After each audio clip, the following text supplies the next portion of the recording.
The Lord be with you. And with your spirit. A reading from the Holy Gospel according to Matthew. Glory to you, O Lord. When Jesus heard of the death of John the Baptist, he withdrew in a boat to a deserted place by himself. The crowds heard of this and followed him on foot from their towns. When he disembarked and saw the vast crowd, his heart was moved with pity for them, and he cured their sick. When it was evening, the disciples approached him and said, "This is a deserted place, and it is already late. Dismiss the crowds so that they can go to the villages and buy food for themselves." Jesus said to them, "There is no need for them to go away. Give them some food yourselves." But they said to him, "5 loaves and 2 fish are all we have here." Then he said, "Bring them here to me." And he ordered the crowd to sit down on the grass. Taking the 5 loaves and the 2 fish, and looking up to heaven, he said the blessing, broke the loaves, and gave them to the disciples, who in turn gave them to the crowds. They all ate and were satisfied, and they picked up the fragments left over, 12 wicker baskets full.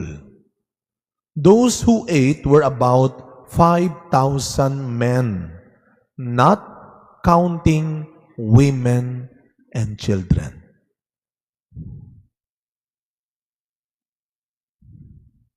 My dear brothers and sisters, the Gospel of the Lord. Praise to you, Lord Jesus Christ. Good morning po sa inyong lahat. Pakibati ho muna mga katabi natin, good morning. And this is the first Sunday of the new month, no? The first Sunday of August.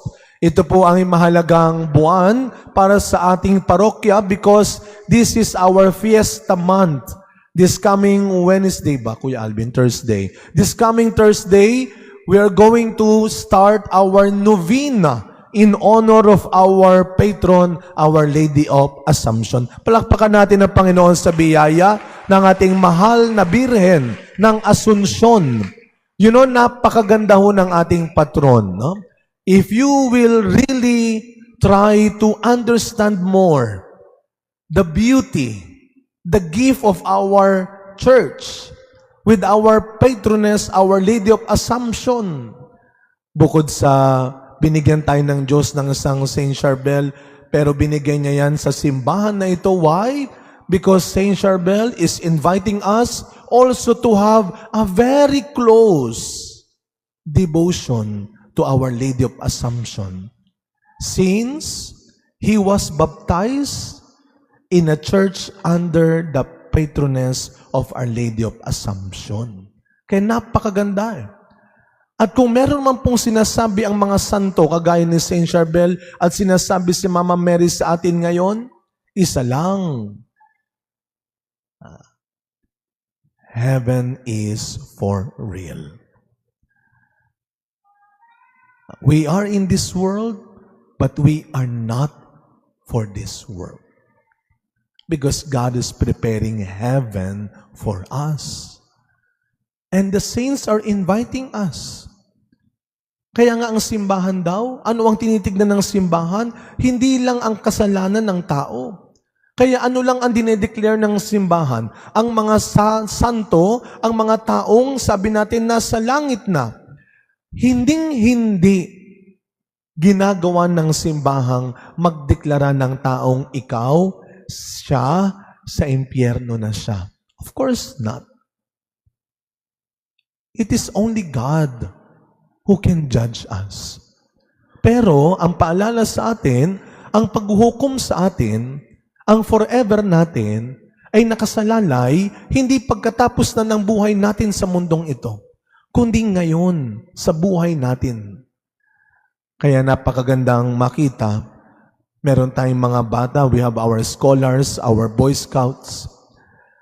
Magandang may mga nagsisimba ring mga bata at kabataan para ipaalala sa kanila na ang buhay ay hindi natin masasabi kung hanggang kailan at kung gaano katagal. Kaya dapat bata pa lamang tinuturuan na natin. At tayo naman, sana hanggang pagtanda natin, yung magandang itinuro sa atin ay dala-dala natin hanggang pagpikit natin at pag-alis natin sa mundong ito. And if there is one important lesson in life, as we begin this new month, napakagandang panimula ng aral na ito. Marami nang tinuro sa atin ng ating mga magulang. Pero isa, for sure, ang tinuro ng mga magulang at maging ng mga teachers natin sa eskwelahan natin, isa lang. Ipaalala nyo nga po sa katabi ninyo ang lesson na ito. Pakisabi nga po sa katabi ninyo, huwag kang madamot. Huwag kang madamot. Yung hindi nagsabi niyan, mukhang may binabalak siya. Mukhang hindi ko yata pwedeng sabihin ito ngayon dahil binabalak ko na nga, si Father naman. Kinonsensya pa ako. Hindi ko na nga pinapakinggan yung hinihingi niya eh. Hindi ko na nga nire-replyan eh. Hindi ko na nga sinisin. Huwag kang madamot. And my dear brothers and sisters, sa mga pagbasa natin ngayong araw na ito, the first Sunday of the new month, that is the greatest lesson, old-time lesson. Classic lesson. Na sana ay huwag natin kakalimutan, lalo na hindi lang sa panahon ng paghihirap. Alam niyo mga kapatid, ang akala lang natin, kapag tayo ay umaasenso, kapag tayo po ay gumiginhawa, doon lamang tayo pwedeng magbigay. Kaya nga natatakot tayong magtanong sa ibang tao ng anong gusto mo, anong kailangan mo. Kaya pag nakita mo na sigurado yan, sa inyong mga cellphone. Pag nakita mo na yung pangalan niya, nako, mahihingi na naman ito. Nako, ano na naman kayang kailangan nito? Di ba may nasa isip na tayong ganun eh? Kaya pag nakita mo siya malayo pa lang, kabisado mo na yung lakad niya, iiwas ka na. Nako po, mahirap makasalubong ito. Pero mga kapatid, hindi lamang sa oras na tayo ay meron. Sige, diba, pag meron na ako. Pero maging sa mga pagkakataon na sinusubok tayo ng panahon, ang unang sinusubok sa atin dyan ay ang ating kabutihan. Hindi lamang sinusubok ang bulsa mo, ang wallet mo. Ang sinusubok dyan ay ang pananampalataya at kabutihan mo. Hindi lamang yung katawan mo dahil may sakit ka. Kaya nga nakakahiya, mga bata, makinig kayo. Nakakahiyang maging tamad sa harap ng mga matatandang nagwawalis pa rin, naglalaba pa rin, nagluluto pa rin, nagtatrabaho pa rin. My goodness. Hiyang-hiya naman sila sa atin. Kaya ano ang sabi ng mga pagbasa ngayon? Ang unang pagbasa ay paalala sa atin, o ng pangalawang pagbasa pa lamang po, walang sino man, walang anuman ang pwedeng maghiwalay sa atin sa Panginoon. Not even suffering, not even your illness, not even death can separate us from the love of God, can separate us from Jesus. Kaya ito'y magandang paalala, bata pa lamang hanggang pagtanda natin, huwag nating hahayaang sirain ni numan o ng anuman ang pananampalataya, ang kabutihan natin. By the way, we are so blessed. Kung kayo po napansin ninyo, pagdating, maraming tao dyan sa labas na nag-aayos. Later on, we will meet them. We have our guests, doctors, dentists, sa kabutihang loob ng mga inimbitahan ho ng ating simbahan through our social service development ministry. Nakakatuwa nga ho, ang hinihingi lang natin, magbunot ng ngipin, mag-check up lang. Alam niyo ginawa nila, nagdala pa ng pagkain. Siyempre, hindi po para sa inyo. Para sa mga pasyente yon. Pero anong tinutukoy ko po dito? God knows not just our pains, suffering, problems. Hindi lang alam ng Diyos yung mga paghihirap natin, yung mga sakit natin, yung mga problema natin. Alam na alam din ng Diyos ang mga kabutihang kaya mo pa rin gawin. Ang magagandang kaya mo pa rin isipin para sa iba. Alam niya yan. Hindi natin maililihim yan. Maawa ka sa sarili mo sa pagpipigil na tumulong.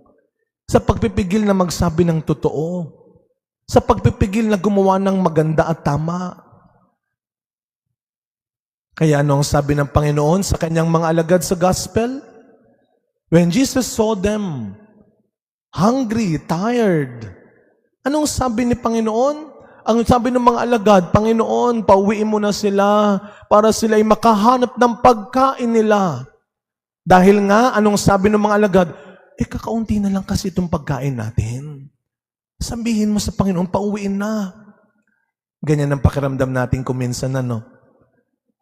Nakakatawa yung mga bata sa eskwelahan, mahilig kasi mag-volunteer. Kaya pag may mga solicitation, may mga madalhin, ako po, kami na po, pag uwi ng bahay, Nay, magdadala daw po ng, anong sabi ng nanay, ano na naman yan? Mahilig ka mag-volunteer. Kala mo marami tayong pera. Kala mo mayaman tayo. So, kailan pala mag-volunteer pag mayaman na? Pag may pera na? Kaya ano ang sabi ng Panginoon? Huwag niyo silang pauuwiin. Kayo ang magbibigay. Dahil ba marami sila? Dahil ba meron silang maraming isda at tinapay? Hindi. Kaunti nga lang eh. Paano nagkasya? Paano nagkaroon ng himala? Simple lang. Ito rin ang turo ng mga magulang.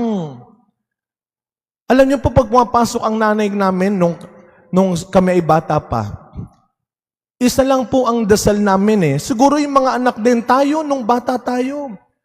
Nandun tayo sa may pintuan, anong dasal natin? Umuwi lang ba si nanay? Umuwi lang ba si tatay? Hindi.